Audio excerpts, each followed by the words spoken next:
दोस्तों जय Shri Ram, YouTube channel में आपका स्वागत है।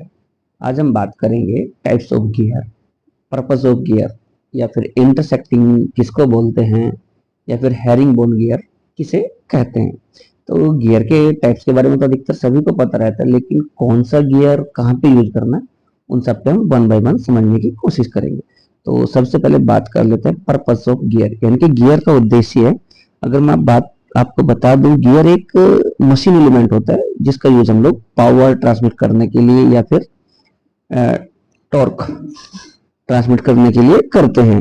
गियर के द्वारा हम वेलोसिटी रेशियो भी चेंज कर सकते हैं, अगर हमें गियर की स्पीड को बढ़ाया घटा भी सकते हैं, और इसके द्वारा ही हम लोग क्या कहते हैं, शाफ्ट का रोटेशन भी चेंज कर सकते हैं और to get a positive drive.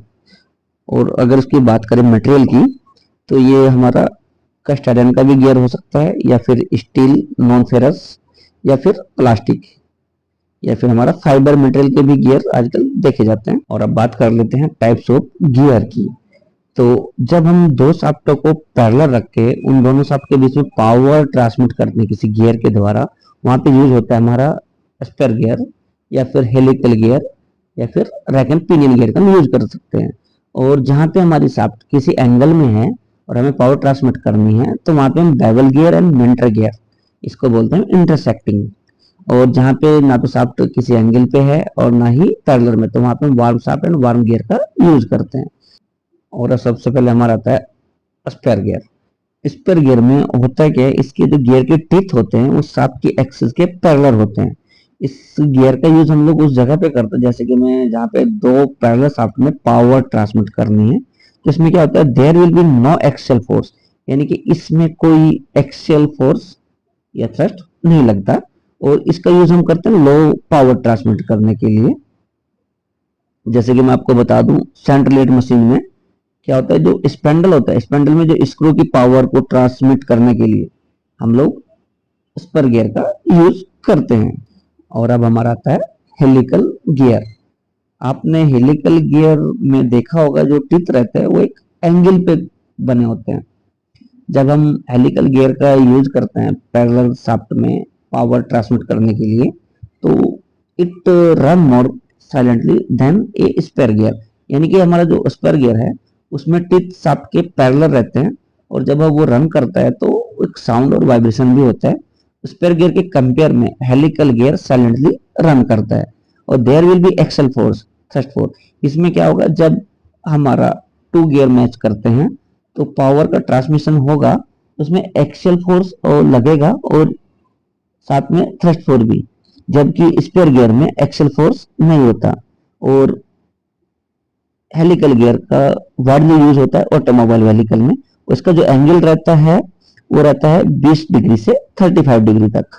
और अब हम बात कर लेते हैं डबल हेलिकल गियर की। तो मैं आपको बता दूं, डबल हेलिकल गियर को ही हम हैरिंग बोन गियर बोलते हैं। ये क्वेश्चन मुझे इंटरव्यू में पूछा गया था कि हैरिंग बोन गियर किसको बोलते हैं, तो इस पर थोड़ा ध्यान देना है। जब हम दो शाफ्टों के बीच, यानी कि दो पैरेलल शाफ्ट के बीच में पावर ट्रांसमिट करते हैं, तो तब हम डबल हेलिकल गियर का यूज करते हैं। इसमें क्या होता है, इसमें जो एक्सल फोर्स रहता है वो मिनिमाइज हो जाता है। यानी आप सोच रहे होंगे, जब हम सिंगल हेलिकल गियर यूज कर रहे थे एक्सल फोर्स डेवलप हो रहा था, तो यहाँ पर क्या होगा, यहाँ पे हमने दो डबल हेलिकल गियर का यूज किया गया है। इसमें क्या होता है, एक्सल फोर्स लगेगा, यानी कि एक्सल फोर्स की वैल्यू यहाँ पे दोनों साइड से 0 हो जाएगी। तो इसका यूज हम एक्सल फोर्स को मिनिमाइज करने के लिए करते हैं। और हमारा जो सिंगल हेलिकल गियर था, उसमें जो उसका टिथ का एंगल था, उसमें क्या था, 20 डिग्री से लेकर 35 डिग्री था। लेकिन डबल हेलिकल गियर में जो एंगल रहेगा टिथ का, वो 45 डिग्री रहेगा। और अब बात कर लेते हैं रैक एंड पिनियन गियर की। तो इसका यूज हम लोग वहां पे करते हैं, जैसे कि change rotary motion into linear moment and voice version. यानी कि हम कह सकते हैं कि जहां पर हम रोटरी मोशन देते हैं और हमें रेसिप्रोकेटिंग मोशन मिलता है, या फिर जहां पर हम रेसिप्रोकेटिंग मोशन देते हैं हमें रोटरी मोशन मिलता है, तो वहां पे हम रैक एंड पिनियन गियर का यूज करते हैं। जैसे कि आप लोगों को बता दूं, ड्रिल मशीन में जब ड्रिल नीचे की ओर आता है तो रोटरी मोशन होता है, उसके साथ साथ हमें रेसिप्रोकेटिंग मोशन भी मिलता है। और अब बात कर लेते हैं इंटरसेक्टिंग की। तो मैं आपको बता दूं, जब हमारी दो शाफ्टें किसी एंगल में हो रखी और उसमें हमें पावर ट्रांसमिट करनी है तो उसको हम बोलेंगे इंटरसेक्टिंग। और ऐसी जगह पर पावर ट्रांसमिट करने के लिए हम बेवल गियर का उपयोग करते हैं।